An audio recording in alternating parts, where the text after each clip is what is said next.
Todos aquí callados, en silencio. Como... Esperando a ver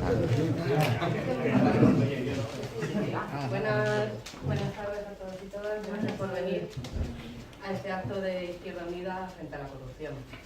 En primer lugar, quería disculpar a Eva García Sempere, que por un problema de salud no ha podido venir hoy. Le mandamos un abrazo, esperamos que se recupere pronto. Y aún así tenemos muy buenos ponentes hoy.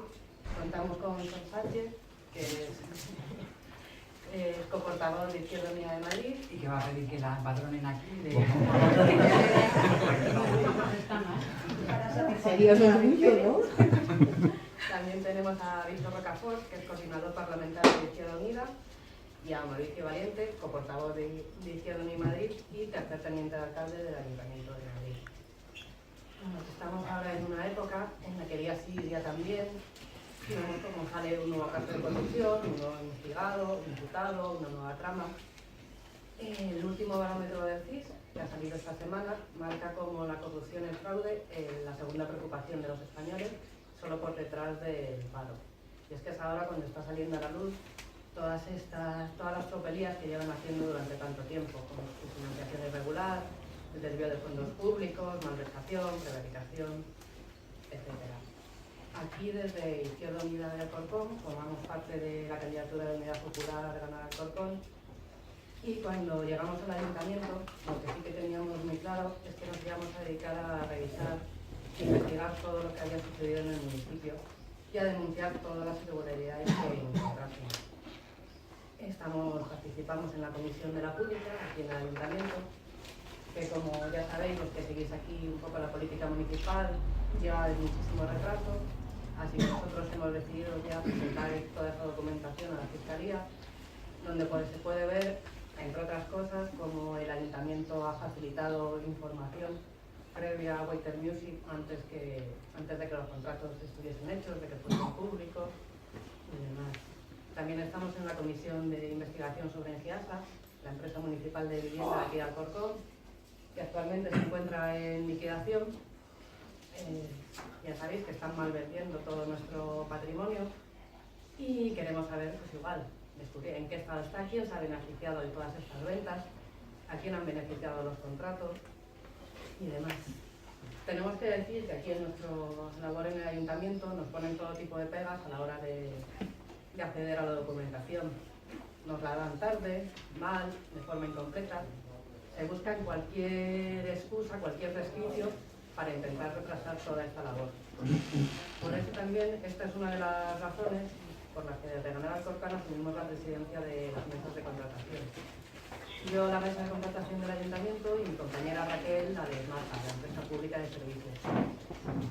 Y bueno, sí que es cierto, por un lado, teniendo la presidencia, no nos pueden negar el acceso a determinada información o les cuesta más negárnosla, y también nos permite fiscalizar todas las contrataciones públicas que se hacen en el ayuntamiento. Se ven muchas cosas, por desgracia no todas se pueden demostrar, pero el hecho de que estemos ahí, de que preguntemos, de que revisemos todas las ofertas y demás, les ha llevado ya en más de una ocasión a tener que retirar contratos que tenían en marcha.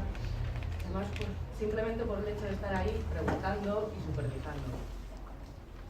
Por ejemplo, mi compañera Raquel en ESMASA lleva desde que entró denunciando la situación de Cotrinsa en la empresa, pidiendo que se hiciese una auditoría sobre el funcionamiento de esa empresa, que se revisasen los contratos, y ha tenido que ser ahora, 2 años después, cuando por fin se ha llevado el tema a Fiscalía, porque se ha visto que realmente hay indicios, también vinculada por el alcalde de Leganés, a la trama Lezo. O sea, se han visto obligados porque no han podido taparlo más. Debido a esto, aquí el Partido Popular lleva ya bastante tiempo intentando hacer recaer sobre nosotras la responsabilidad de todo tipo de adjudicaciones en las contrataciones, precisamente para intentar desviar la atención, preveyendo todos los trapos sucios que van a salir. Entonces sí que me gustaría, antes de darle paso ya a los ponentes, explicaros brevemente en qué consiste las mesas de contratación, para que cuando llegáis al alcalde o cualquiera de los concejales en sus notas de prensa repetir esas mentiras, sepáis a qué ateneros. Aquí en Alcorcón El órgano de contratación es la Junta de Gobierno, que está formada únicamente por los concejales del Partido Popular. Quien decide aquí en Alcorcón qué servicios hay que contratar, quien aprueba los pliegos, quien marca todos los requisitos, es precisamente la Junta de Gobierno local, o sea, el Partido Popular. La mesa de contratación es únicamente un órgano técnico, auxiliar y de apoyo a la Junta de Gobierno, donde únicamente se sigue el procedimiento administrativo que marca la ley y se aplican los requisitos que ellos han marcado en los pliegos. Y quien realmente adjudica, quien puede parar un contrato, quien decide finalmente si es una empresa, si se para o se sigue adelante, es la Junta de Gobierno local. Nosotros ahí únicamente nuestra labor es de control y de fiscalización, pero nosotros no podemos ni decidir qué servicios hay que contratar, ni qué contenido tienen que tener los pliegos, no, simplemente vigilar que se cumple con la legalidad. Aunque bueno, hay formas de saltársela, pero por lo menos en el proceso que se sigue en esa mesa, que es todo correcto. Con lo cual, por mucho que intenten mentir, la responsabilidad final de un contrato a quien se la adjudica es de la Junta de Gobierno, el Partido Popular en este caso. Y ya sí, sin más, le doy la palabra a Mauricio. Muchas gracias.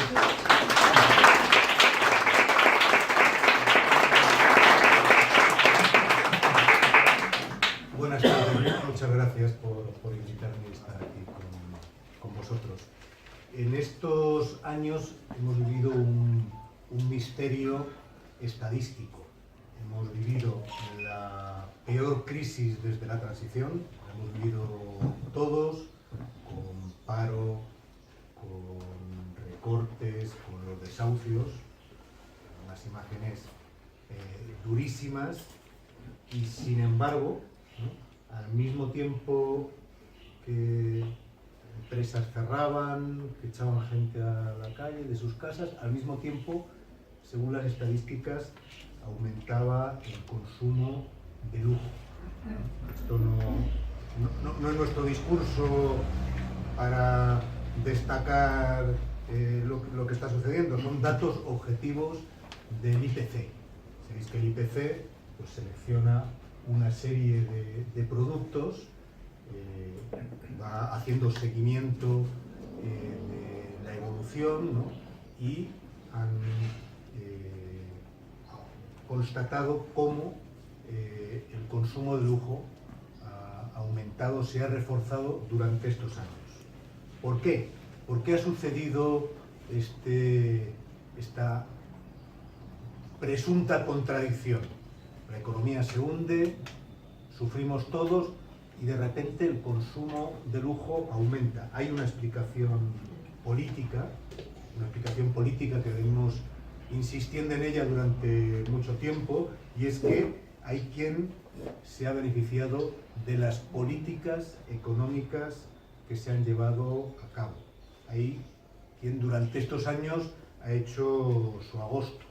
Hoy los pobres somos más pobres, los ricos son más ricos, en general, con los datos en la mano. Y también hay que decirlo, también este periodo de crisis ha servido para que unos tengan más derechos que otros. No solo ha habido un enriquecimiento y un empobrecimiento en paralelo, sino que hay quien ha salido con más fuerza y hay quien ha salido más debilitado.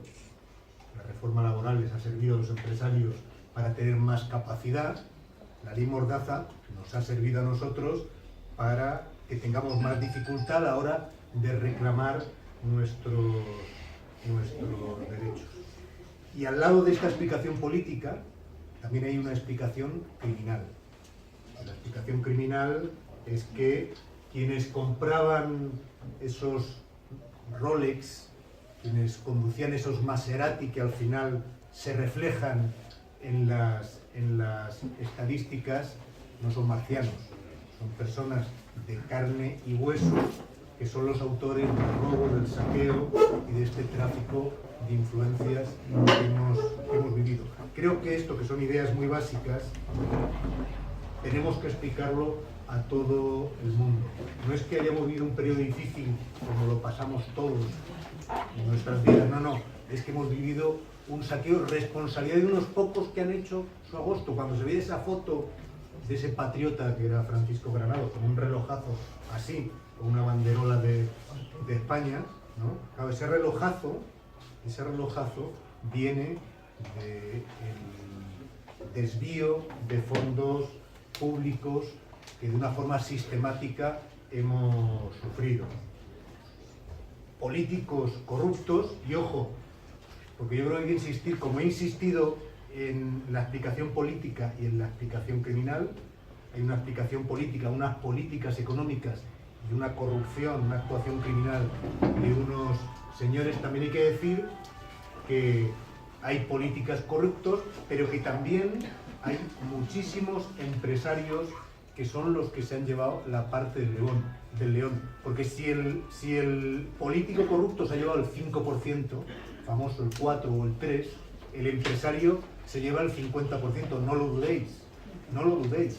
Esto es un sistema que normalmente nos lleva a decir los políticos corruptos, y por supuesto los políticos corruptos y los capitalistas corruptos que se han aprovechado de esta situación para beneficiarse de recursos públicos.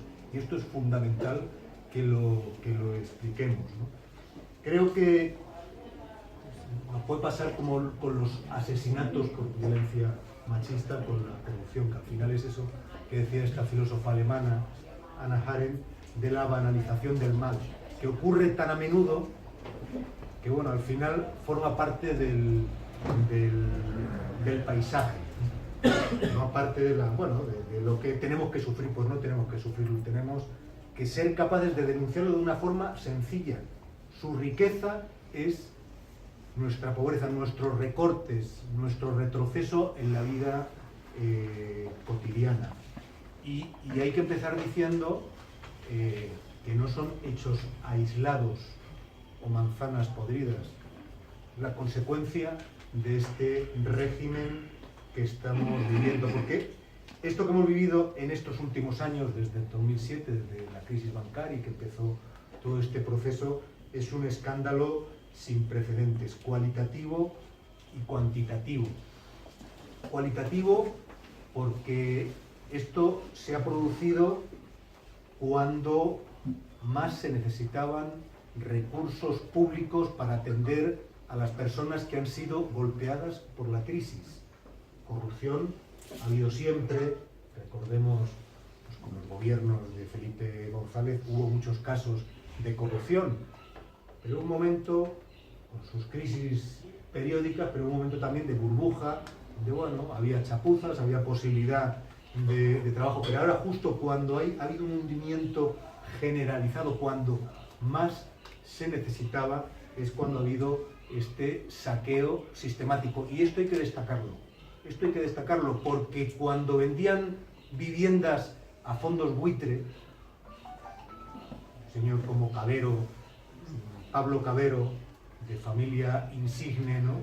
Que es uno de los responsables directos, cuando vendía viviendas a fondos buitres es cuando estaban echando a más familias de sus casas. Y eso es un escándalo y un hecho cualitativo que no podemos olvidar, que no podemos dejar en la impunidad. Y luego hay, evidentemente,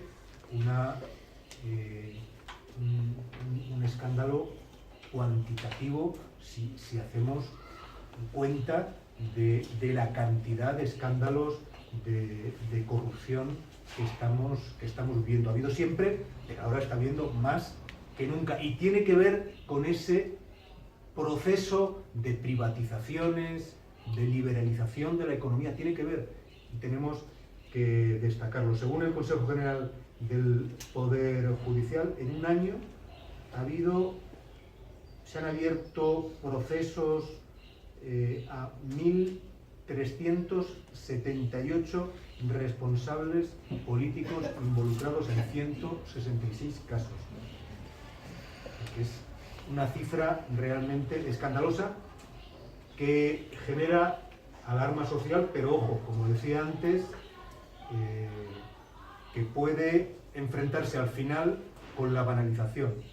Y nuestro olvido, el olvido colectivo de hoy, de este saqueo que hemos vivido, serán nuestros recortes, nuestro paro, nuestra miseria de mañana.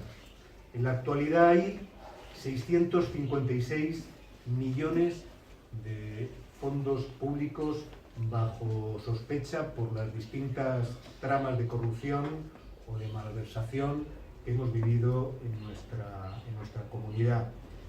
Podemos calcular cuántas viviendas, cuántas ayudas se podrían haber abordado con esos fondos. En Madrid tenemos la operación Gürtel, una trama que ha supuesto 289 millones y 37 encausados, los papeles de Bárcenas, que sabéis que llevarán ahora a declarar al presidente del gobierno, la Púnica, una trama de adjudicación de servicios públicos por valor de 250 millones de euros, donde está directamente implicado Granados y todo un conjunto de dirigentes del Partido Popular, 51 detenidos y 90 encausados, y la trama Lezo, que recientemente se ha descubierto, la operación Lezo, 136 millones, con el desfalco del canal de Isabel II. Hemos calculado que con esos 136 millones se podrían haber facilitado 10.954 prestaciones anuales de dependencia o 4.854 rentas mínimas anuales. Y hay que recordarlo, el canal de Isabel II, una empresa en la que esta señora que preside la Comunidad de Madrid, Cristina Cifuentes, de la que formaba parte de su consejo de administración, que parece que no sabía nada. Bueno, la consecuencia política que hemos tenido en nuestra comunidad, la principal ha sido ostentar el récord de haber tenido al primer presidente autonómico detenido, Ignacio González, y las dimisiones que se han producido en el grupo parlamentario autonómico del Partido Popular, que dicen mucho, porque de los 48 diputados que tienen, 21 han tenido que dejar el escaño. O sea, prácticamente la mitad de los diputados en la Asamblea de Madrid han estado implicados en estas tramas de corrupción, en esta trama, pues yo creo que hay que decirlo de una forma clara. Decía Esperanza Aguirre, y nos repetía muchas veces en el Ayuntamiento de Madrid, bueno, yo no sabía nada, en todo caso tendré responsabilidad por eso que decían, la culpa invigilando. Hombre, la culpa invigilando, una señora que era una déspota, ¿no?, que controlaba, vamos, que eso, quien ha podido asistir a los plenos, se veía cómo controlaba a sus concejales y cómo los trataba. ¿Nos vamos a creer que esta señora no sabía que la mitad de su grupo parlamentario, que sus dos secretarios generales del Partido Popular en Madrid, Granados, Ignacio González, y bueno, muchísimo más, que no sabía qué había detrás de esta operación? Es mentira. Es mentira porque es una trama de la que se ha aprovechado el Partido Popular. Y además tenemos que decir una cosa, porque no solo es Esperanza Aguirre, porque era una operación en la que nos quieren vender que Esperanza Aguirre se ha ido y por lo tanto es un nuevo Partido Popular. Es el mismo Partido Popular, porque son los mismos, porque hay que ver los nombres, en qué empresas habían participado, su responsabilidad política directa. Hoy sabéis que se estaba tramitando la moción de censura presentada contra Cifuentes en la Asamblea de Madrid. Es sorprendente y creo que tenemos que llegar a todos nuestros vecinos y a la gente de nuestro alrededor. Es sorprendente y es de una cara dura, sin precedentes, que el 80% de su discurso se haya dedicado a Venezuela. Es una vergüenza, es una excusa frente a la que nos tenemos que revelar, porque lo que hace es simplemente soltar una mancha de aceite para evitar que veamos lo que ha sucedido en la Comunidad de Madrid en los años pasados, frente a lo que está haciendo el Ayuntamiento de Madrid, que curiosamente, o sea, estos señores no solo se ven implicados en estas tramas de corrupción, sino que cuando otra administración como la nuestra aprueba un conjunto de medidas como agendas abiertas, una normativa de transparencia ambiciosa, creamos una oficina contra el fraude y la corrupción, y lo que hace la delegación del gobierno, la señora Dancausa del Partido Popular, es recurrir las medidas que hace el Ayuntamiento de Madrid para combatir la corrupción. Porque no solo quieren tapar lo que han hecho, sino que quieren impedir la realidad, que es, nos podemos equivocar porque nos equivocaremos 1000 veces los que estamos en la izquierda y nos comprometemos con cambiar las cosas, pero la realidad es que somos una administración transparente, que abordamos los problemas que tiene la gente, que nuestra prioridad es esa, y esa es la realidad, y quieren impedirlo porque es su objetivo. Su objetivo es, cuando no pueden imponer su razón, neutralizar que exista una alternativa. ¿Qué hacer? Y con esto acabo para no extenderme demasiado y que los compañeros puedan explayarse. puedan explayarse. ¿Qué hacer?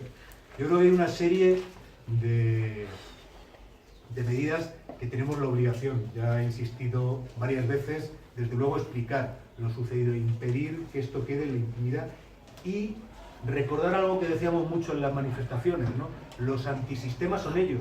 Nosotros queremos cambiar, pues eso, queremos cambiar todo, pero que no nos vengan con rollos con rollos de que estamos alterando el orden. No, el orden legal lo están alterando ellos. ¿Quién me iba a decir a mí que iba a dar vivas a la... Bueno, no, estoy moderando, me he dado vivas a la Guardia Civil, pero ¿quién me iba a decir a mí que iba a reconocer la labor de la Unidad Central Operativa de la Guardia Civil? Porque es así, la Guardia Civil ahora mismo en su actuación lo que está haciendo es desvelar la trama criminal organizada de unos señores que se han beneficiado de lo público cuando más se necesitaba. Esa es la cruda realidad, y sin embargo nosotros parece que somos una panda de alborotadores. Nos ponen esas furgonetas que nos ponen en las manifestaciones. Si esas furgonetas, esas furgonas y esa seguridad se la tienen que dedicar a ellos, que son los que se han dedicado a saquear el Estado, ¿no? Creo que proteger las instituciones, es decir, nosotros somos los que vamos a cambiar con una alternativa clara, con la mayoría social y protegiendo nuestras instituciones. Creo además que tenemos que construir un programa que no sea un programa demagógico, porque hay algunos grupos, como Ciudadanos, que tienen un discurso de regeneración, ¿no? Como si esto fuera simplemente de cambiar una serie de personas sin tocar el modelo económico. Lo he dicho antes porque es importante. Hay políticos corruptos, pero hay políticos corruptos porque hay quien paga. Y quien paga son empresarios que se han beneficiado y que tienen una situación de poder. Y eso hay que explicarlo. Que la política y los derechos que disfrutamos tienen que ver también con la correlación de fuerzas y con la situación de la clase trabajadora. Y creo que esa construcción programática de transparencia, medidas anticorrupción, pero también acabar con las privatizaciones, defender lo público. Hemos visto una vez más crisis bancaria, una actuación para rescatar el Banco Popular, otra vez va a ser con dinero público. No es el objeto de esta charla, pero tendremos que decir como Izquierda Unida, necesitamos una banca pública. Es una vergüenza, es una mentira que ya no sea necesaria la banca pública, esos instrumentos básicos de impulso de la economía. Es una mentira. Lo están utilizando cuando les sirve a unos pocos, y eso tiene que ver con los intereses, con la lucha de clases en la sociedad, con que al final se está beneficiando a unos pocos señores. Llámenle como queramos llamarles, porque hayan cambiado el lenguaje, pero ese es el trasfondo y esa es la realidad. Y creo que tenemos que ser capaces de construir esa alternativa, y por eso es fundamental Y yo, en todos los actos que estoy haciendo últimamente, reivindico, es fundamental el papel de Izquierda Unida. Es fundamental, por supuesto, la movilización social, estar en la calle con los sindicatos, con las organizaciones sociales. Es fundamental la unidad popular. Lo hemos hecho y lo seguiremos haciendo. Es fundamental que nos unamos para sacar a esta gente de las instituciones, para sacar al PP de la Comunidad de Madrid, de este ayuntamiento, de los ayuntamientos. Pero no se puede hacer de cualquier forma. No se puede hacer de cualquier forma. Y estos años han demostrado que somos fundamentales, porque contamos con la experiencia del movimiento obrero, de los movimientos sociales. No somos gente que limitemos nuestra actuación política a poner un tuit o a elaborar un mensaje que llegue a la gente y pensamos que con eso van a cambiar las cosas.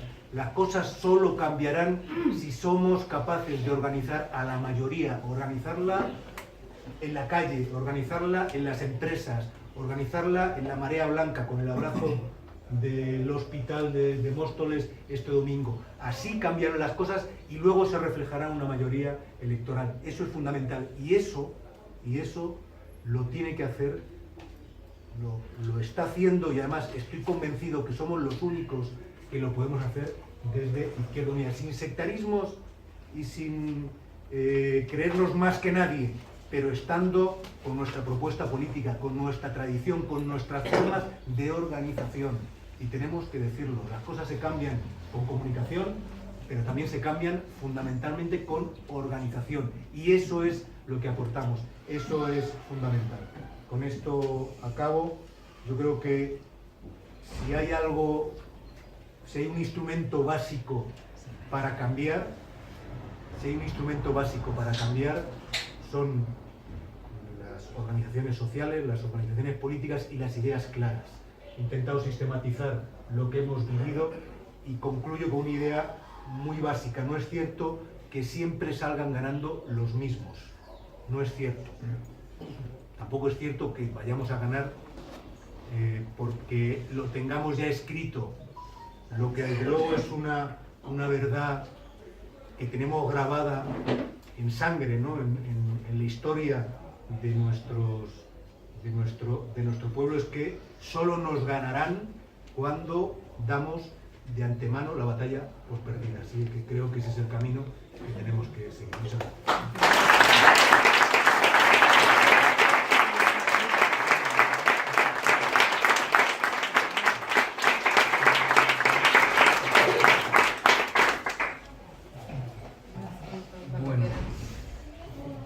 Muchas gracias por acogerme aquí. Ya sabéis que la invitada el día de hoy era Eva García Sempere, diputada. Cuando estuvimos hablando con Alberto de cómo organizar el acto, una de las ideas es que frente a la inminente moción de censura planteáramos no solo la impugnación que hay en la moción, sino la alternativa. Ya sabéis, la moción de censura es un mecanismo que nos da la institución, que tenemos reflejado en el reglamento del Congreso y que, sin embargo, en los últimos 30 años pues no se ha decidido utilizarlo nunca, a pesar de todo lo que ha sucedido en este país. Esto, cuando nosotros estábamos ahí en el Congreso, no teníamos los diputados suficientes desde Izquierda Unida para llevar a cabo esta moción de censura, y ahora en la alianza dentro del Grupo Confederal, como es un mínimo de diputados de 35 lo que te piden para presentarla y poder defenderla, ahora era posible. Pero nosotros nos preguntábamos por qué este instrumento durante 30 años nunca se ha utilizado. La respuesta, dentro de nuestra postura desde Izquierda Unida impugnatoria con el régimen del 78, todo lo que significa política y económicamente, era clara, ¿no? Nosotros partíamos de un diagnóstico donde la representación política en estos años ha sido más oligárquica que democrática, es decir, más ligada a la oligarquía y sus intereses que a la ciudadanía y a nuestros intereses. Esto se ve en lo que ha comentado ahora Mauricio, la corrupción ilegal, pero también en la corrupción legal, en toda la suerte de privatizaciones, recortes y poco a poco cómo se ha ido desposeyendo a las clases populares de lo que se iban quedando esos pocos, y como hemos visto, ¿no?, en esos ejemplos al comienzo sacados del IPC sobre el consumo de lujo, incluso en la propia crisis. Pues bien, frente a esa representación oligárquica, si nosotros queremos hacer una representación lo más democráticamente posible, tenemos que investigar en los elementos que nos da la institución para tratar de sacar de ahí el máximo. Y uno de esos elementos hemos visto que era la moción de censura. Y la moción de censura tiene una parte que impugna y otra parte que propone.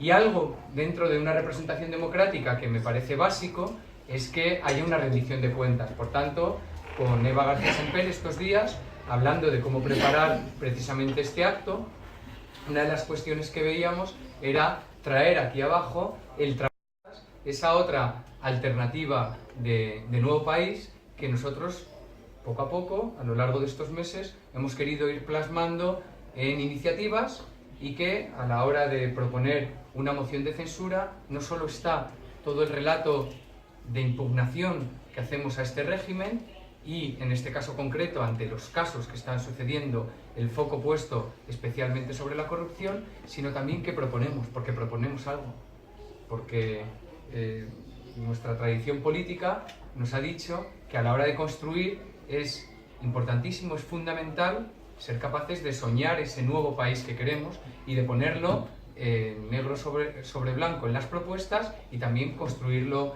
en la realidad. Y nosotros tenemos en el Parlamento una labor de control que estamos realizando día a día, analizando los acontecimientos que cada día vienen. Y hoy, por ejemplo, para contaros un caso, ¿no?, en el día de hoy, ¿qué hacemos en el Parlamento?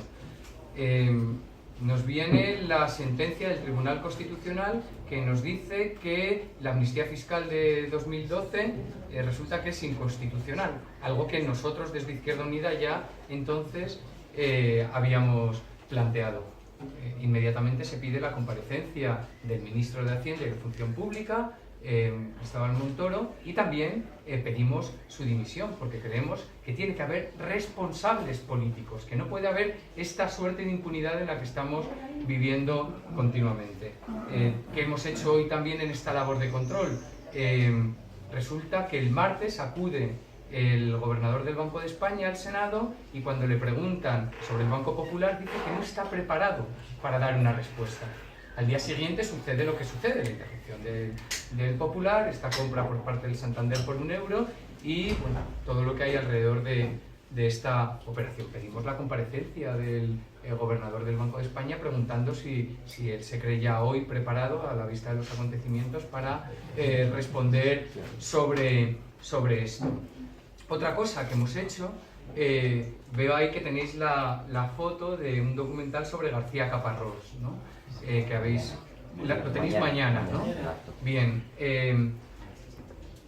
nosotros estamos siguiendo en una auténtica odisea dentro de los pasillos del Congreso, hablando con los responsables de archivos, con los responsables de documentación, con los responsables que tenemos nosotros en la mesa del Congreso y sus asistentes, porque hace unos meses, bueno, desde Izquierda Unida en Andalucía se sigue desde hace mucho tiempo todo lo relativo a este caso, y se ha apoyado mucho a la familia, pero en esta ocasión la familia, las hermanas, viajaron a Madrid, vinieron, tuvieron una reunión con nosotros, con Alberto Garzón, con Eva García Sempere, con Miguel Bustamante, diputados los 3 de Izquierda Unida, para, una vez que se cumplen los 40 años de la muerte de García Caparrós, pues que se sepa al fin la verdad sobre lo que sucedió entonces.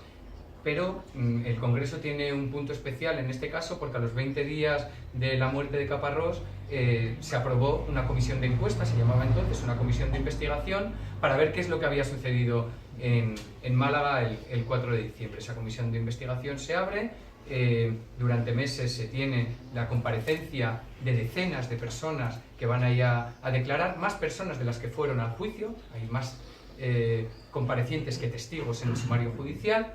Y cuando se cierra sin responsabilidades políticas, Esto lo defiende el actual alcalde de Málaga, Francisco de la Torre, que entonces era de la diputada de UCD, hoy lleva 17 años siendo alcalde de Málaga y defiende que no haya responsabilidades políticas, a pesar de que el gobernador civil, lo veréis mañana en el documental y seguramente en la charla, bueno, pues era el que estaba al mando de las fuerzas de orden público y responsable de la policía armada que abrió fuego real sobre los manifestantes. Una de las balas de la policía es la que mata a García Caparrós.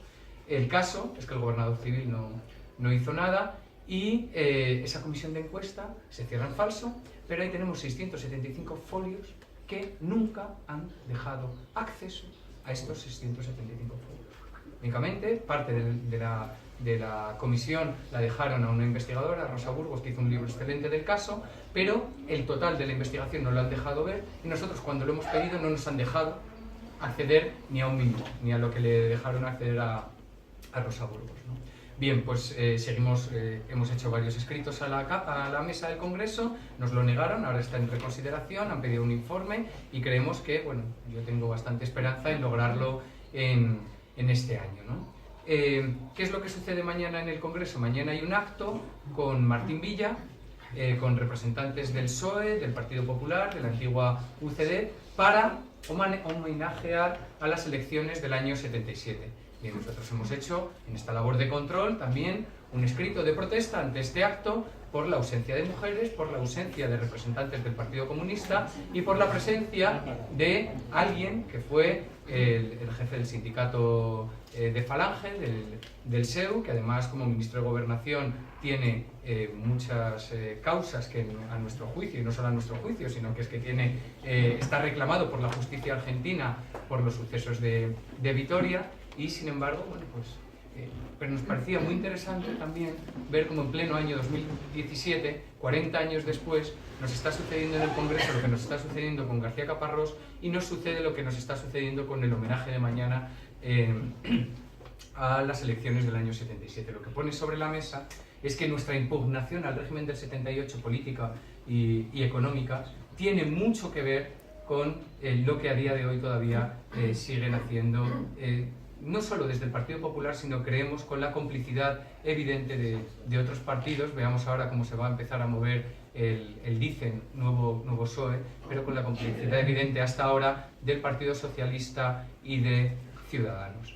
Bien, esta labor es una labor de control diaria, que nosotros tratamos de luego comunicar de manera eficaz, y que es algo que los parlamentarios tienen que estar muy atentos a lo que sucede para esta denuncia. Pero a la vez de esta labor de control hay una labor de proposición. Y en esta labor de proposición nosotros podemos proponer cosas que también impugnen. Hemos propuesto, y somos quienes hemos impulsado desde Izquierda Unida, la comisión de investigación sobre la crisis bancaria. Y ahí tenemos, de los 3 diputados del Grupo Confederal, 2, Alberto Garzón y Yolanda Díaz, son miembros de Izquierda Unida, y en este caso el impulso viene por parte de Izquierda Unida. Es un logro que luego enseguida pues, PSOE, Ciudadanos, ya luego pues dijeron, venga, pues nos apuntamos y también queremos, etcétera, ¿no? Que se ha tenido que luchar bastante y bueno, que esperemos que fructifique y que los trabajos sean enriquecedores. Enriquecedores para que necesitamos que el relato que se cuente de cara a lo que queremos construir en el futuro, y por eso también la lucha por la memoria es tan importante, ¿no? En esta organización siempre se ha tenido muy en cuenta. Necesitamos que lo que ha sucedido en estos años no nos cuenten que bueno, es una crisis cíclica más, que ya hay una recuperación y que bueno, que es que claro, se quiso vivir por encima de las posibilidades y es que la ciudadanía pues claro, cayó en ciertas cosas. No, queremos que el relato que saquemos adelante sea, como decía Mauricio, con los datos, con la objetividad, con el rigor. Y para eso queremos en la comisión de investigación pues, llamar a las comparecencias que creamos que puedan aportar este rigor y darlo comunicativamente para que la ciudadanía sepa de dónde venimos. Porque una vez que sepamos de dónde venimos y cómo está todo podrido, no solo porque haya 4 manzanas podridas, sino porque estructuralmente tenemos un problema de raíz en este sistema económico y en este sistema político que actúa como representantes de la peor de las oligarquías, ¿vale? Podamos construir un nuevo país que no tenga todas estas fallas, ¿no? A la vez que hemos pedido esta comisión de investigación y que está ya arrancando, hay una comisión también de investigación sobre financiación ilegal del Partido Popular, donde nuestros abogados de Izquierda Unida están jugando un papel crucial, porque son quienes tienen la experiencia al haber estado en la querella Bárcenas y al haberse personado también con otros colectivos sociales en la querella por la operación Lezo, sino que también estamos ahora tratando de cada día conformar iniciativas, proposiciones no de ley, algunas de ellas que simplemente sirven también de manera simbólica porque no tienen el problema que tenemos, y permitidme un pequeño paréntesis, ¿no?, con el parlamentarismo actual, es que gran parte del tiempo se pierde en cuestiones en las que el gobierno no tiene obligación de cumplir, a pesar de que haya ahora una mayoría contra el gobierno que a veces sale en algunos casos, pero en temas como las proposiciones no de ley, interpelaciones que se convierten en mociones, no tienen más valor que el simbolismo de que el Congreso dice, insta al gobierno a hacer, y al gobierno le entra por un oído, le sale por otro, y no tiene obligación de hacer nada. Pero es también una labor de control que podemos poner en los medios para presionar al gobierno. Y es también una labor de proposición, de hacer ver a la ciudadanía que tenemos propuestas para construir ese nuevo país concretas.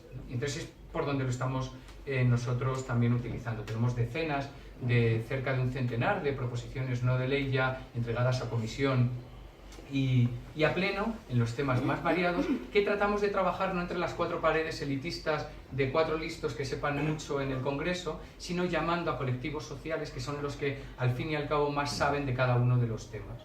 Tenemos que tratar el tema del 11, hacemos un encuentro con cerca de 30 asociaciones educativas para que nos cuenten y para nosotros empaparnos de ella, además de que nuestro área de educación, pues dentro de la experiencia de muchos años, nos aporta también el tema para abordar bien la impugnación a la 11 y las propuestas que tenemos de nuevo sistema educativo, ¿no?, del fortalecimiento de una educación pública y laica, y aquí también pues hablamos con gente como Europa Laica, etcétera, ¿no?, a la hora de hacer nuestras propuestas.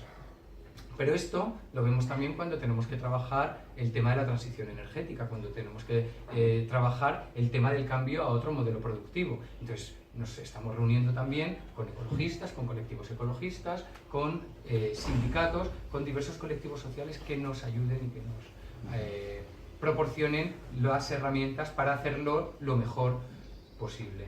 Luego hemos tenido en este año proposiciones para nosotros importantes, como fue la que presentamos sobre la eutanasia.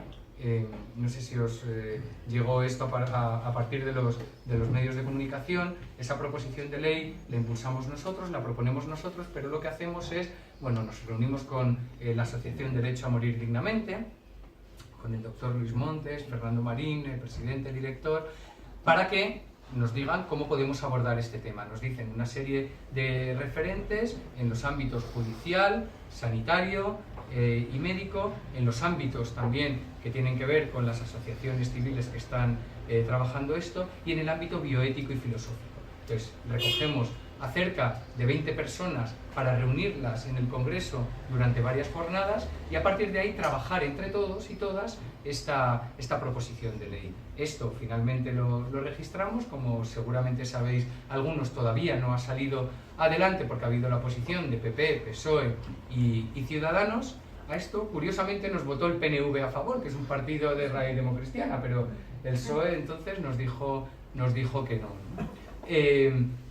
Pero todavía estamos en la lucha. Lo que se aprobó fue una proposición de ley de Ciudadanos que ellos llamaban algo así como de dignidad de los derechos de la persona en el proceso final de su vida, donde no tocaban la despenalización de la eutanasia, y lo único que hacían era, bueno, pues traer algunas de las leyes que a nivel autonómico regulan la autonomía del paciente, que ya están actuando, lo que regula cuestiones de cuidados paliativos, pero no se metían en el tema de la despenalización de la eutanasia, ni, más importante, en el tema de paliativos para nosotros, que todo esto de la autonomía del paciente que ya está reflejado, que es el garantizar los recursos públicos y la inversión pública para que estos cuidados paliativos lleguen al 100% de la población, una cobertura universal de esto, ¿no? Bien, lo que hemos hecho ha sido hacerles una enmienda a la totalidad a esta proposición de ley y esperar que haya un debate en el Pleno de nuevo sobre nuestra moción. Esperamos que con los hechos, con las acciones, ese nuevo PSOE que dice que vamos a tener, en esta ocasión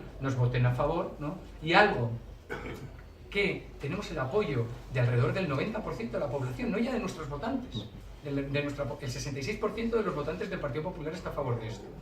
Esto nos parecía también que era emblemático respecto a la denuncia que hacíamos sobre la falta de representación democrática en nuestro sistema político.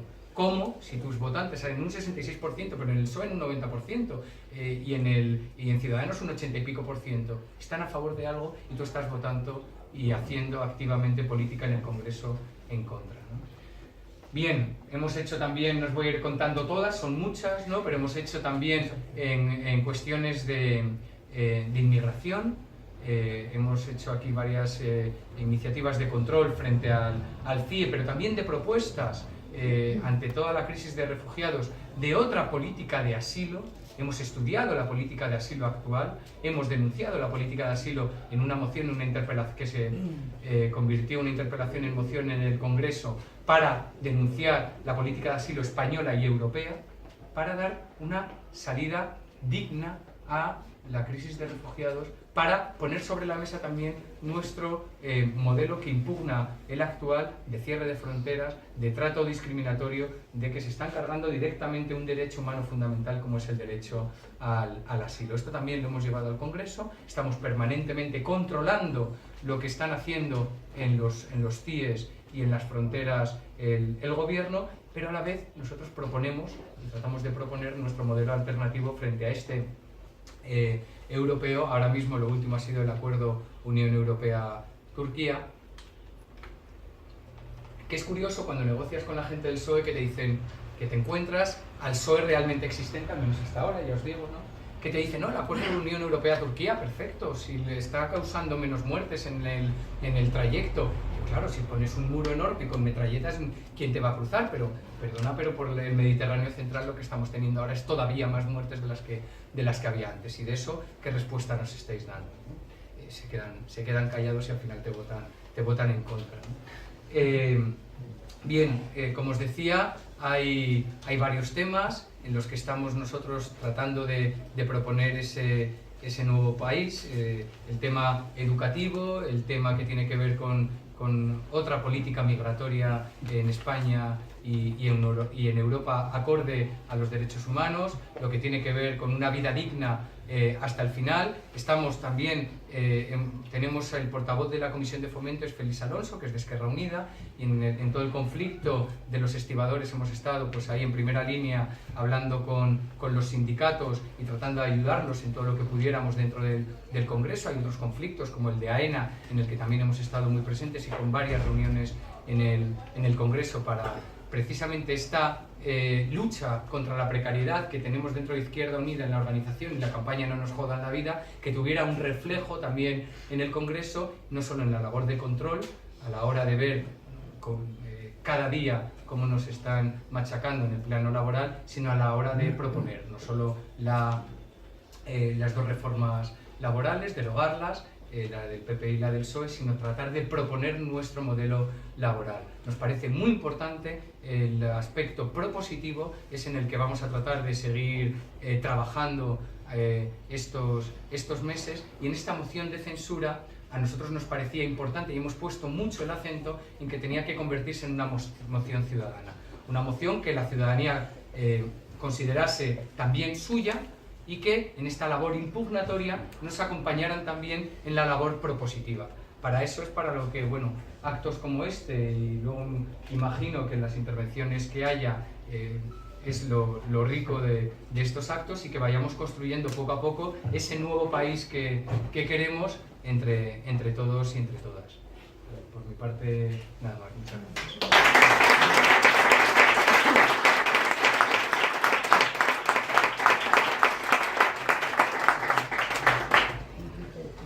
Bueno, como sabéis, yo no venía a este acto, así que disculpar si está un poco deslavazado lo que cuente, porque no lo tengo preparado.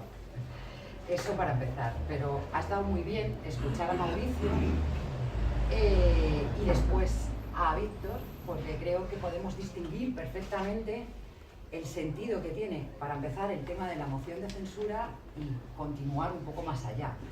Porque creo que, básicamente, aunque haya apuntado también otra serie de cosas, evidentemente más profundas, Mauricio se ha dedicado a exponernos lo urgente. Y Víctor ha descrito lo importante. Es decir, esa segunda parte, todo ese contenido que tiene de forma propositiva una moción de censura. Creo que es urgente, evidentemente, echar a la mafia del Partido Popular de las instituciones porque no nos dejan echarlos del país, ¿no? Que sería lo suyo. Pero también es importante tener un plan alternativo. Y ahí me voy a ir un poquito más allá creo yo, aunque has apuntado alguna cosa, de lo que ha contado Víctor y también ha apuntado un poco Mauricio, que ya ha hablado de que no solamente hay corruptos, sino que también para que haya corruptos, evidentemente tiene que haber corruptores. Creo que alguno ha llegado a la cárcel como por error, ¿no? de los que están llegando en este momento. ¿Y por qué digo eso? Pues porque tanto foco ahora mismo puesto en el tema de la corrupción puede dar lugar a que mucha gente crea, y creo que es importante el foro donde nos encontramos, porque seguro que ninguna de esa gente va a estar aquí, pero sí nos toca lidiar con ellos y con ellas, ¿no? Que simplemente cambiando y poniendo políticos honrados, el problema es de que el PP es un partido corrupto, ¿no? Eso es lo que la gente, en su mayor parte, tiene en este momento en la cabeza. Ojo, ojo. Entonces, aquí tenemos un problema enorme, porque nadie está dando a entender, y de hecho cuando intentas hacerlo, y más en un medio de comunicación o algo por el estilo, se te tira la gente encima. Que lo que es corrupto, o sea, que la corrupción en este país, aparte de que sean una panda de ladrones los del Partido Popular, no es un error del sistema, forma parte del sistema.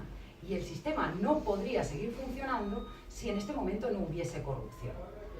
¿A qué me refiero? Por ejemplo, toda la mayor parte de la corrupción, que como muy bien apuntaba Víctor, la corrupción puede ser legal o ilegal y de muchas naturalezas, la que está ahora mismo en todos los titulares es la corrupción que ha habido en empresas públicas, en instituciones públicas, etcétera, ¿no?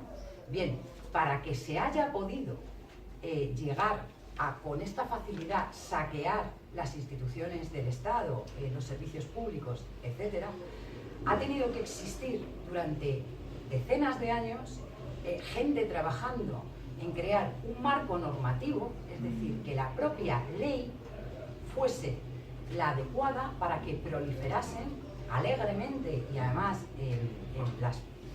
los volúmenes brutales que estamos viendo, este tipo de actuaciones.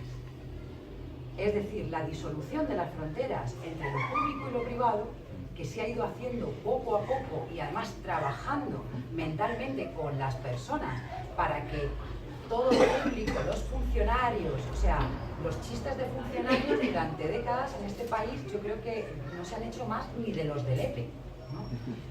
Todo eso ha tenido unas consecuencias en la aceptación por parte de la mayoría social de ese ir transformando a pico y pala, ¿no? Poquito a poco el marco normativo para que al final se pudieran hacer todas estas cosas. El que la colaboración público-privada, la subcontratación, todo eso ha ido poco a poco calando de tal manera que nadie ya rebate eso. Y que si tú, como en este momento, ¿no? En los últimos presupuestos que quiere aprobar Montoro, ves que lleva el 27, ¿era, no? La disposición 27, que lo que es un cepo para que en este momento que parece que habría una ventana de oportunidad para que la opinión pública se diese cuenta de dónde viene el problema con el tema de la corrupción en las instituciones públicas, no vaya a ser que reaccionemos, pues tienen la desfachatez de intentar meter otra normativa anexa a los propios presupuestos generales del Estado que impida como una cadena la remunicipalización y una serie de cuestiones para devolver competencias a lo público, ¿no? Yo creo que eso es una de las cuestiones que no se pueden dejar fuera, porque en los grandes medios no se llega hasta ahí, se quedan en la parte superficial y eso nos puede llevar además a que la gente simplemente tenga mayor desafección por la política, cale el que todos son iguales y de hecho nos veamos con los del hogar social, pues no sé, siendo 20 veces más de lo que son en este momento, ¿no? Si no le damos una respuesta un poco más profunda desde la izquierda, que yo creo que es absolutamente indispensable. Decía también lo de corrupción legal e ilegal. Cuando, por ejemplo, nos poníamos a debatir y a combatir el tema de la deuda en general, ¿no? La deuda, cómo ha crecido la deuda, qué deuda es legítima, ilegítima, etc. Con esto pasa un poco lo mismo. Es decir, se ha adquirido una cantidad tremenda de deuda que al final ha pasado de ser privada a pública, y lo que todavía nos queda por ver, ¿no? Porque existían unos marcos normativos que así lo han permitido.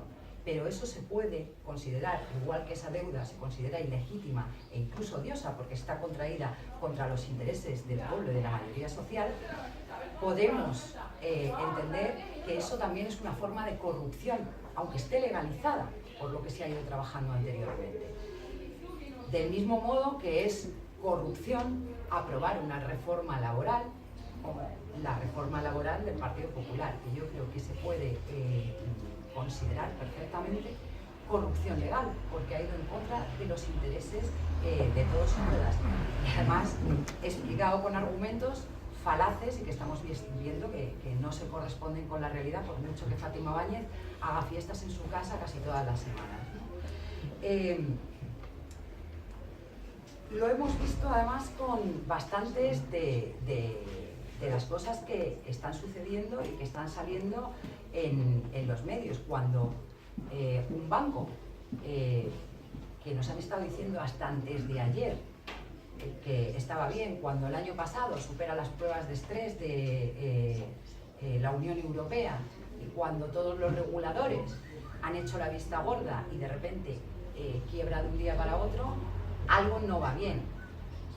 La cadena de corrupción que hay ahí va desde el regulador europeo hasta el que tenía que controlar en el Estado español, pasando por, y esto también es importante, ¿no?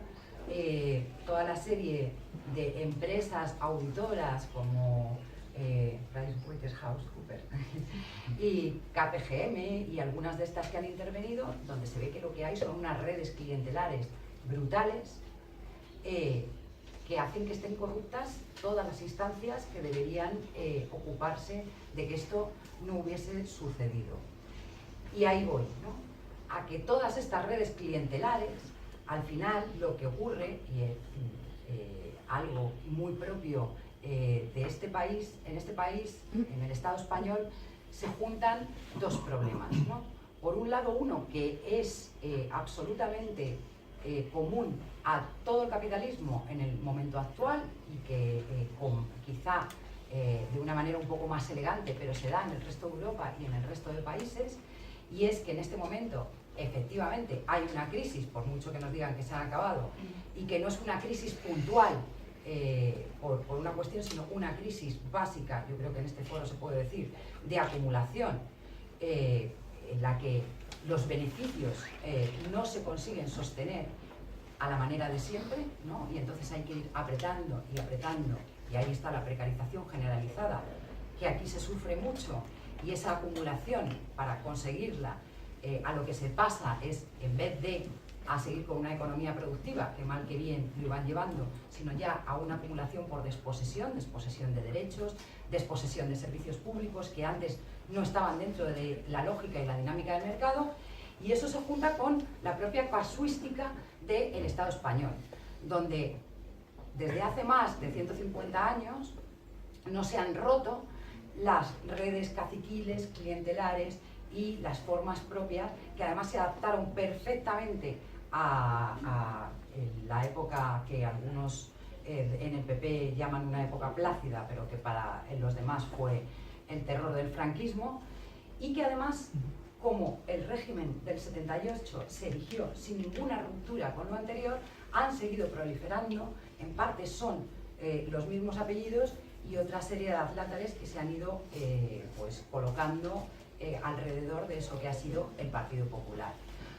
Con lo cual, Y por eso empezaba diciendo que había que distinguir lo urgente, que puede ser una moción de censura, o 20, que no pasa nada, no se gastan, o sea, no se muere nadie porque se pierda una moción de censura. En 6 meses se puede poner otra, que es algo que parece el fin del mundo cuando escuchas en la tele. Eso es urgente, y echar al Partido Popular y que la gente pueda empezar a entender, que yo ya no sé en qué idioma se lo tenemos que explicar, lo corrupto que es ese partido, ¿no? Pero luego está lo importante, y lo importante es que o bien conseguimos por fin tener una ruptura con el sistema interior y con el régimen del 78 y un cambio de sistema que yo llamo socialismo y que me da igual como lo quieran llamar los demás, democrático, o seguiremos exactamente con los mismos problemas, porque es el sistema entendido así, en esta forma de conjunto, el que está en crisis y el que necesita de esta corrupción para seguir funcionando. Y ya.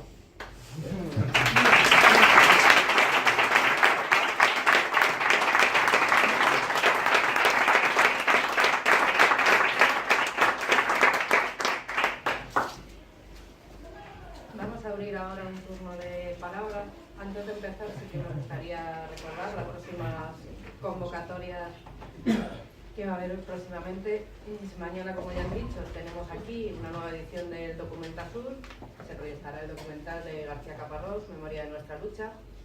Este domingo a las 12, en la puerta del hospital de Mostres, una concentración en el hospital público. Y el sábado 17, unas jornadas de los jóvenes de Ganar Alcorcón a partir de las 6 con diferentes actividades. El martes 20, la Asamblea Ciudadana de Ganar Alcorcón en el Parque de la Ribota. Y por último, el viernes 23 a las 7:30, un acto en este espacio sobre el trabajo digno y la lucha de clases. Si alguno o alguna quiere intervenir, preguntar, comentar.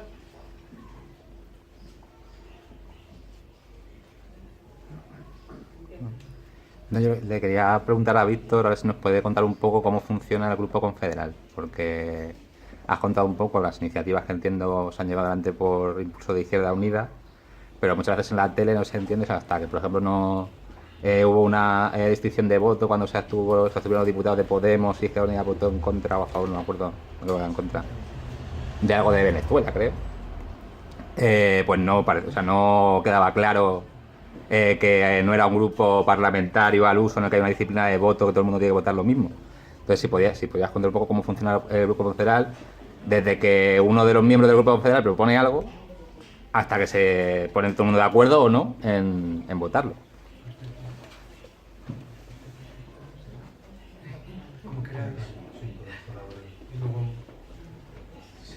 Eran 2 preguntas para Mauricio. Me ha parecido entender que decías que en lo del Banco Popular, que al final se iba a poner dinero público.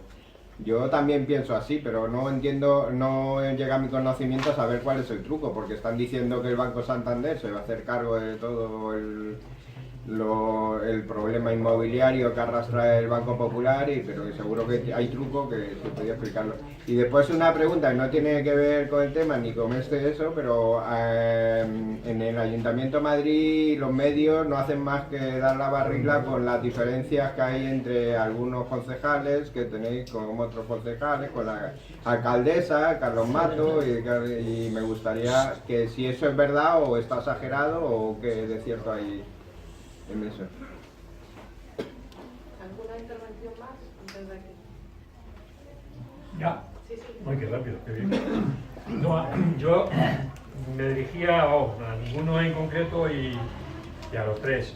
Es en relación a, efectivamente, cuando mencionáis, cuando comentábamos todas las políticas de privatización que se han hecho a nivel del Estado y de los diferentes ayuntamientos, etc. ¿Vosotros no creéis que una de las cosas que habría que plantear, y yo creo que eso federal, ¿no? Unidos Podemos, a nivel del Parlamento, es que se hiciera una legislación, una ley, de tal forma que se prohibiera literalmente que los servicios públicos, aquellos servicios públicos que los tienen que dar las administraciones, estatal, autonómica, municipal, que no se pudieran privatizar. Es decir, hasta ahora, que yo sepa, no hay ninguna ley en ese sentido. yo me pregunto si eso no se ha previsto desde el grupo nuestro de Unidos Podemos llevarlo al Parlamento, sabiendo que efectivamente seguramente no salga adelante, pero yo creo que eso también es una política, yo creo que necesaria e imprescindible que nosotros vayamos adelante.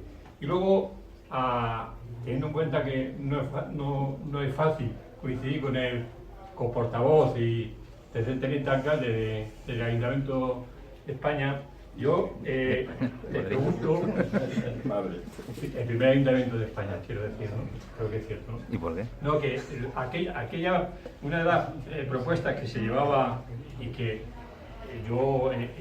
creemos que es irrenunciable por parte nuestra, por parte de Izquierda Unida, es la remunicipalización de los servicios. Yo creo que ahora mismo en el Ayuntamiento de Madrid hay algunos servicios, uno fundamental, que ni se ha planteado, ni siquiera se ha dicho que hay la expectativa de que vamos efectivamente a remunicipalizar el servicio. Estoy hablando de la recogida de basuras, etcétera, etcétera. Se piensa al final efectivamente claudicar ante la presión efectivamente de la derecha, del PP y también de nuestro aliado, que hay que considerar que es imprescindible, que es el PSOE. Pues cuando queráis empezar, Mauricio. Vale. No os creáis lo que dice la prensa sobre las divisiones en Ahora Madrid. No os creáis. Tenemos diferencias políticas. Existen en el grupo de Unidos Podemos en el Congreso, más cuando estás gobernando hay distintas posiciones.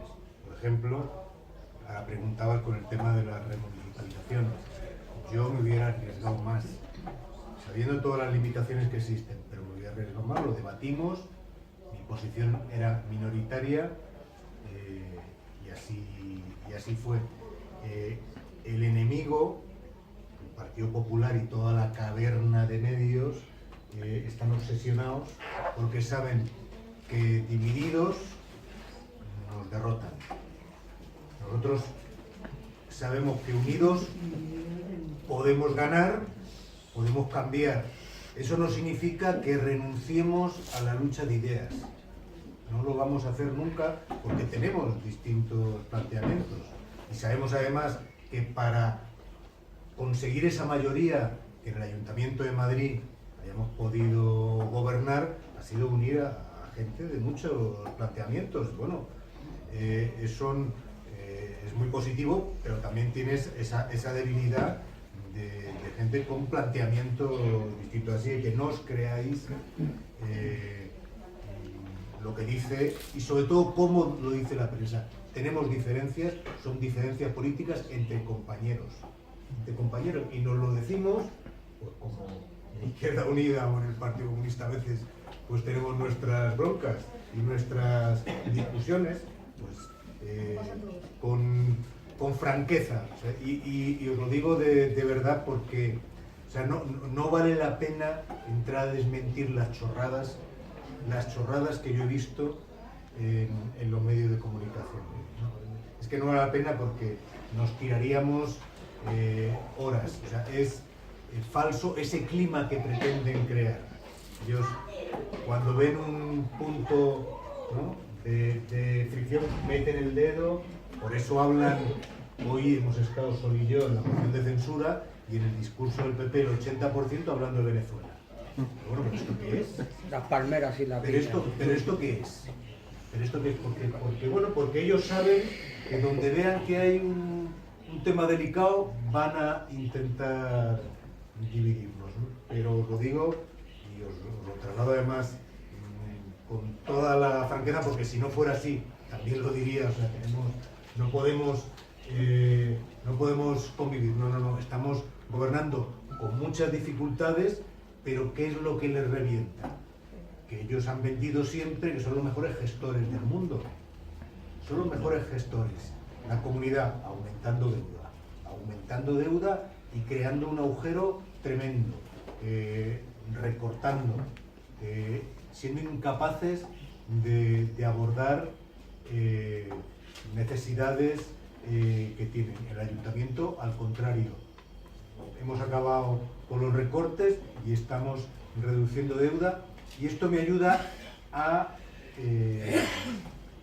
ligarlo con la otra pregunta que hacías, que yo puedo responder así brevemente. Claro, el problema, me parece muy buena la iniciativa de prohibir las privatizaciones, es una barrera, creo que nosotros lo hemos defendido programáticamente en alguna ocasión, me parece que es un elemento básico, pero no nos basta. El problema es que nosotros hemos entrado a gobernar, y ¿cuál ha sido la estrategia desde hace mucho tiempo? Ir ahogando los servicios públicos. O sea, ahora no tenemos personal suficiente en los servicios públicos. No tenemos personal suficiente, y además Montoro nos impide contratar porque tenemos superávit, tenemos dinero, reducimos deuda, queremos contratar más personal para poder recuperar servicios públicos, para poder crear una empresa de servicios medioambientales pública, que sea el instrumento para avanzar en la municipalización de las limpiezas, de jardines, pero no es suficiente prohibir privatizar, es cómo rompemos ese marco normativo que impide este avance. No es solo la disposición adicional 27 de los presupuestos, no, es todo el marco normativo que impiden contratar. Ahora habréis seguido pues toda la ofensiva que han hecho contra nuestro concejal de Economía, nuestro compañero Carlos Sánchez Mato, con el PEZ. Pues bueno, o sea, ahora resulta que el problema lo tiene la única administración madrileña con unas finanzas saneadas, y nos echan todo en contra. Eso o rompemos, y por eso necesitamos ganar la Comunidad de Madrid y necesitamos ganar el Estado, porque si no nos acabarán ahogando. Tenemos margen de maniobra para pelear y hacer todo lo que hemos hecho, y lo seguiremos haciendo, pero están trabajando en esa línea, con lo cual estoy de acuerdo con que ese planteamiento es bueno, pero no es suficiente. No es suficiente porque tenemos que acabar las cosas con el artículo 135 de la Constitución que nos metieron de clavo, con todo ese entramado legal que está pensado para joder los servicios públicos, con perdón, y cuando estén jodidos, con perdón, privatizarlos.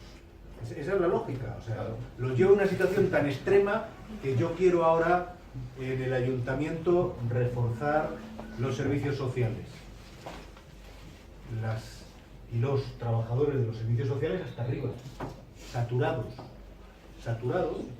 no me dejan contratar personal, te llevan, bueno, si quieres ampliar, pues privatízalo.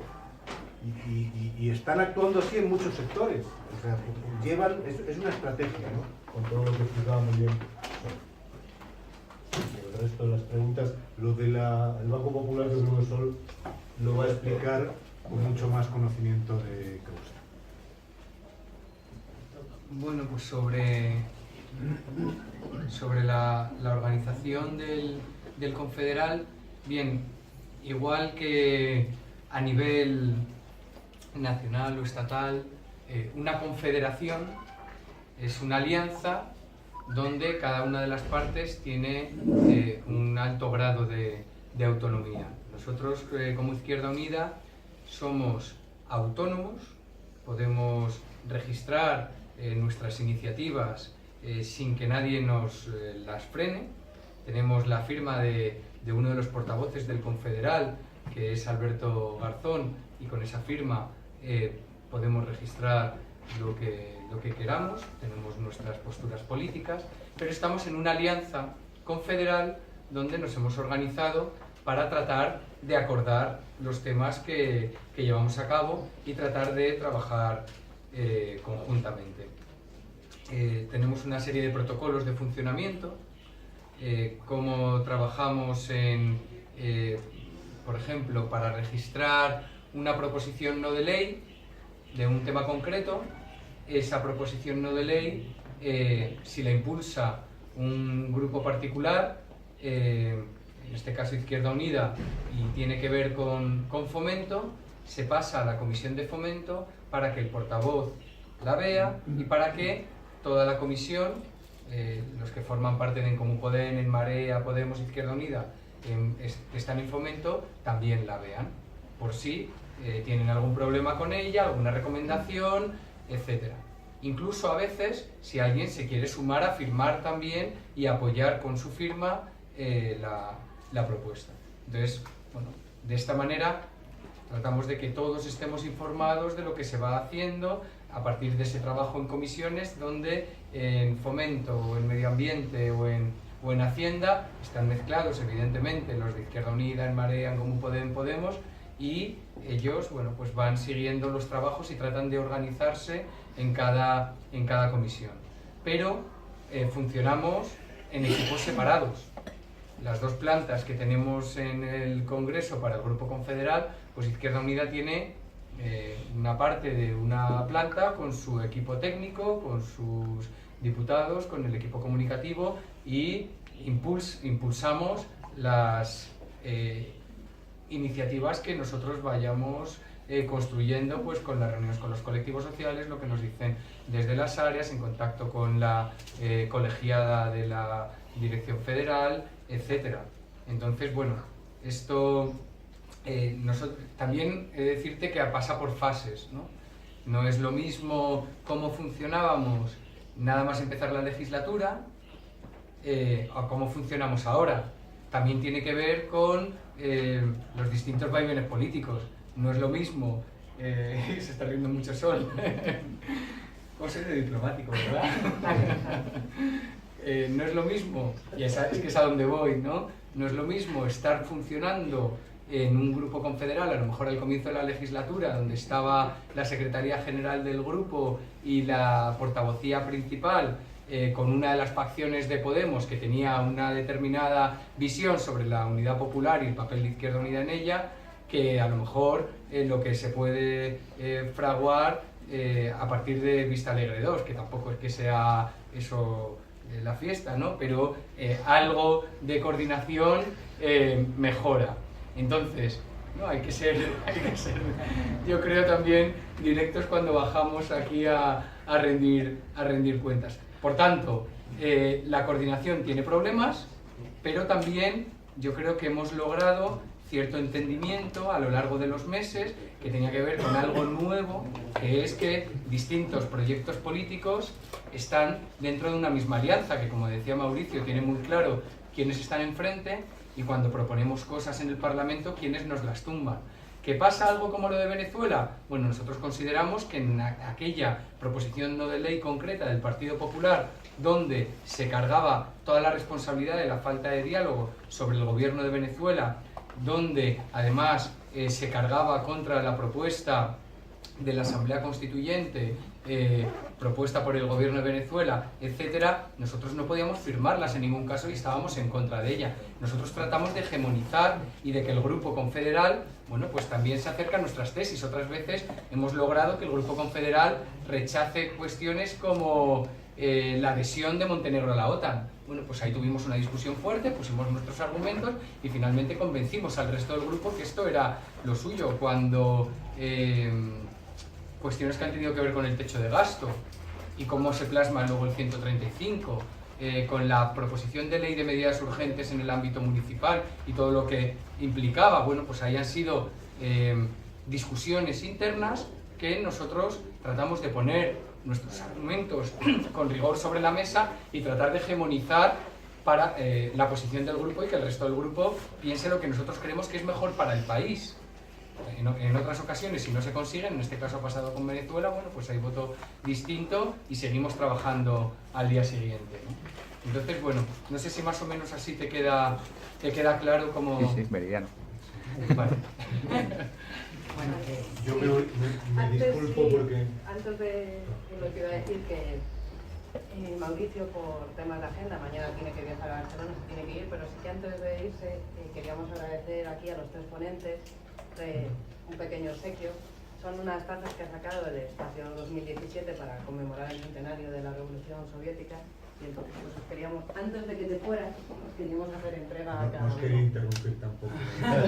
Ya, pero... Me lo tomaré en el pleno así. Por lo menos para que se joda.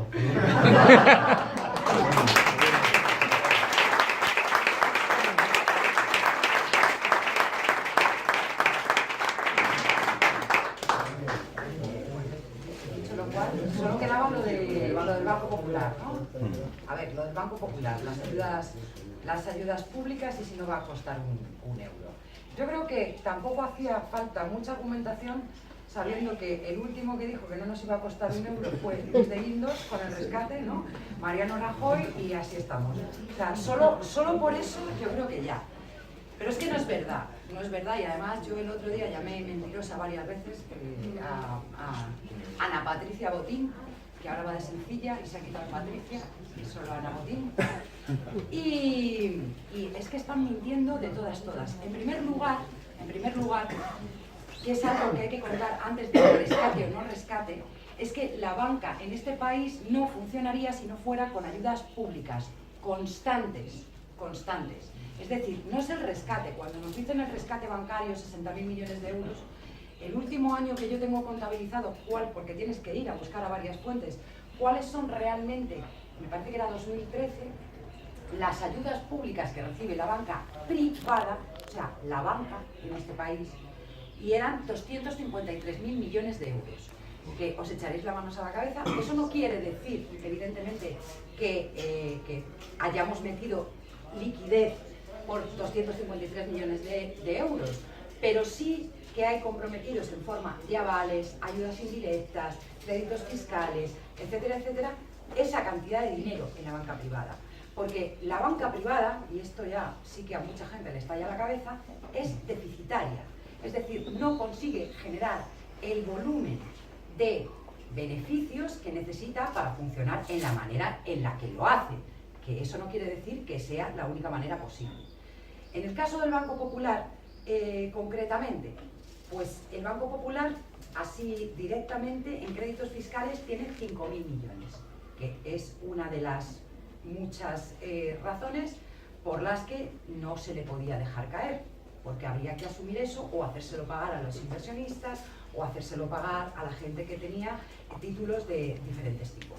Entonces, solo en créditos fiscales tiene eso, pero aparte, pues a todos los que tienen sus ahorros ahí hasta cierta cantidad, habría que devolverles su dinero a través del Fondo de Garantía de Depósito. El Fondo de Garantía de Depósito está peor que mi nevera en este momento. Es decir, tiene una pelota de estas del oeste rodando, porque lo han limpiado, no porque no pudiese estar mejor. Entonces, muchas de estas cuestiones, cuando se habla de lo del Banco Popular, ahora mismo la gente, sobre todo los voceros de la derecha, se te tiran encima. ¿Por qué? Porque es muy interesante la quiebra del Banco Popular, bueno, en primer lugar porque prueba que todas las cosas que se habían hecho son falsas, todas las pruebas de estrés y todo esto, lo puedes coger con ello, hacer un canutito y insertarlo donde veas, ¿no? Y sobre todo, la necesidad de una banca pública y tirar el mito de que es la banca pública, es decir, que además no lo eran, las cajas de ahorro, eran un híbrido, eso no es banca pública, pero que eran las cajas de ahorro porque eran públicas o porque tenían políticos dentro, eso no digo yo que no lo pudiéramos obviar, ¿no? Pero sí, para la próxima no lo hacemos así, pero que sea ese el motivo por el que quebrase Bankia y hubiera que rescatarlo. Porque en este momento toda la banca española y los bancos que están internacionalizados como el Santander están salvando sus cuentas por lo que tienen en Latinoamérica, etcétera, ¿no? Y en otros sitios, pero toda la banca española está quebrada. O sea, si realmente se hicieran las cuentas bien, está quebrada. Y lo que se ha estado haciendo durante todo este tiempo, que ha sido inyectarle liquidez, o sea, darle a la manivela del dinero, ¿no? Y tirarse las puertas los de el BCE, que a los demás no, y a los países se lo cobran, pero a la banca, pues, como barato, ¿no? Eso no ha servido para nada, porque lo que hay no es un problema de liquidez, hay un problema de solvencia, porque los activos y cómo están valorados es falso. y la única manera que tienen de seguir generando pasta para generar beneficios para sus inversores es seguir especulando en los mercados con activos ficticios, haciendo una burbuja que realmente es al día que explote, pues ya nos vamos a reír de la inmobiliaria. Y eso no se ha parado en ningún momento, porque lo que se ha hecho en la gestión de esta crisis es precarizar al común de los mortales y una huida hacia adelante en los mismos mecanismos y las mismas herramientas que habían causado la crisis, ¿no? Eso es todo lo que se ve. Por lo tanto, ¿cuánto nos va a costar? Pues ya veremos, pero es que ya nos está costando dinero, porque ya teníamos dinero puesto ahí. Eso para empezar. O sea, ya hay dinero, mínimo 5.000 millones, ya te lo digo, en créditos fiscales, ¿no? ¿Cómo se va a subir eso? Para hacer esta fusión con el Santander, o esta absorción, ¿qué tipo de ayudas y beneficios se le van a dar a estos bancos? Lo vamos a tener que buscar, porque no va a ser titular, pero ya os digo que serán muchos, muchos millones de euros. De eso podemos estar seguros, porque siempre que hay una absorción, un conglomerado del tipo que sea, por parte del Estado hay ayudas, directas e indirectas, y esta vez no va a ser diferente. Simplemente, como ha empezado Mauricio, diciendo que no nos podemos fiar de la prensa, este lacito naranja no es de Ciudadanos, es en defensa de la televisión, de una televisión pública y sin manipulación, una televisión de todas. Y nada, simplemente agradecer una vez más a nuestros ponentes, especialmente a Víctor y a Thor por su disponibilidad tan rápida. Muchas gracias. Perdón, pensé que iba a haber otro turno de preguntas distintas y tal. Es solo una duda. No he visto todavía ninguna información ni nada que diga que va a haber algún acto en la calle el día de la moción de censura. ¿Se ha planteado esto? ¿Se ha hecho algo? Quiero decir, es importante que los medios de comunicación se dé repercusión, pero para que se vea el apoyo y que hay gente detrás, ¿no sería interesante pensar que a lo mejor se podría hacer algo a nivel público, que se vea que la gente se tira y pide que se vaya ese señor? Y aparte de esto, conseguir que los aliados socialistas, esos que no estaban tan de acuerdo con la vieja guardia, se vengan un poquito hacia nuestro lado y conseguir que el llamamiento sea fuerte. ¿No sería interesante? Sí, totalmente de acuerdo contigo. A ver, yo creo que también tenemos que tener cierto perfil de balance, ¿no? Estamos al final del curso parlamentario, ¿no? Y yo vengo aquí de coordinador del grupo parlamentario Izquierda Unida, ¿no? Y entonces aquí os presento las cosas que hemos ido haciendo, algunas, una breve semblanza, pero para que entendáis por dónde va la cosa. Pero creo que también tenemos que tratar de ser críticos para que en lo que viene hacerlo mejor, ¿no? Entonces, dentro de lo que yo sería crítico, y con la moción me pasa lo mismo, ¿no? Es que nosotros estamos tratando de abrir mucho el Congreso. Se están haciendo muchos actos. Ha venido la Plataforma por una Banca Pública, hizo un acto. Ahí hicimos un acto con CEAR. Ha venido gente de la Plataforma del Z, porque hemos estado también haciendo una lucha parlamentaria muy fuerte en contra del Z, que nos parece que es de lo más importante que nos están intentando colar en la actualidad. A la vez que hacemos esa apertura para actos, también la hacemos para construir iniciativas. Pero creemos que también tenemos que enfocar nuestro trabajo parlamentario mucho más de la mano, y esto lo pienso yo personalmente, ¿no? De los movimientos sociales, ¿no? Y que los movimientos sociales tenemos que crear precisamente ese anhelo de nuevo país, esas propuestas que nos pongan sobre la mesa hacia dónde queremos ir, un entusiasmo ciudadano que ahora mismo yo creo que estamos en otro tiempo político. Hay cierto desencanto después de, no sé si coincidiréis conmigo o no, después del ciclo político que comenzó en 2011 y todas las protestas que hubo detrás, yo ahora percibo cierto desencanto, cierto, bueno, el otro día las marchas de la dignidad sí que hubo bastante gente en la calle, ¿no? Pero sí que hay, bueno, no está ese entusiasmo, esa salir a la calle que había antes, y yo creo que sobre eso tenemos que pensar, porque es cierto que esta moción, a nosotros cuando estábamos con ella, pensándola, etcétera, nosotros desde Izquierda Unida fuimos muy claros y hemos tratado de, como antes os decía, hegemonizar en eso todo el trabajo del Grupo Confederal para que fuera una moción ciudadana. Y de ahí insistimos mucho en que vinieran colectivos, se les explicara la impugnación y la alternativa, y que tratáramos de sacar actos a la calle, ¿no?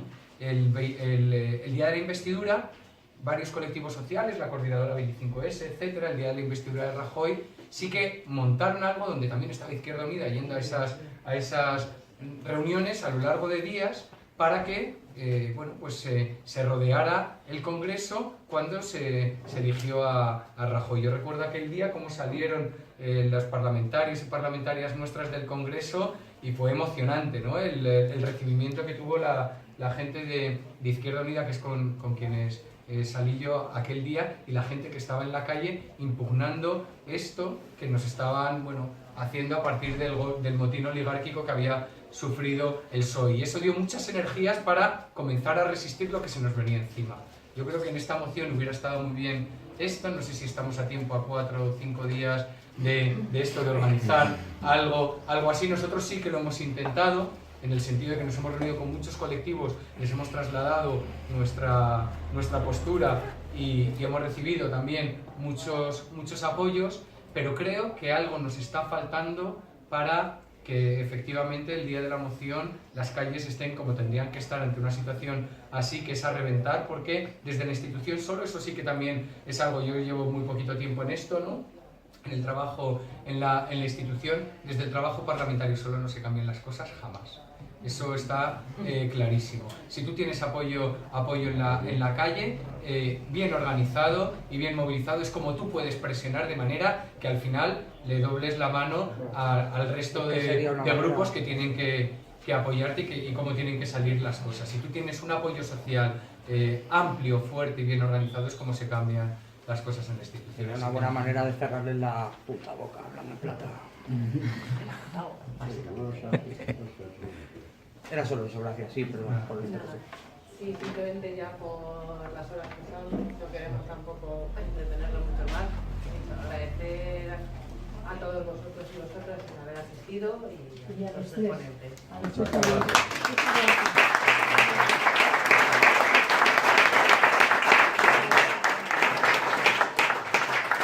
gracias.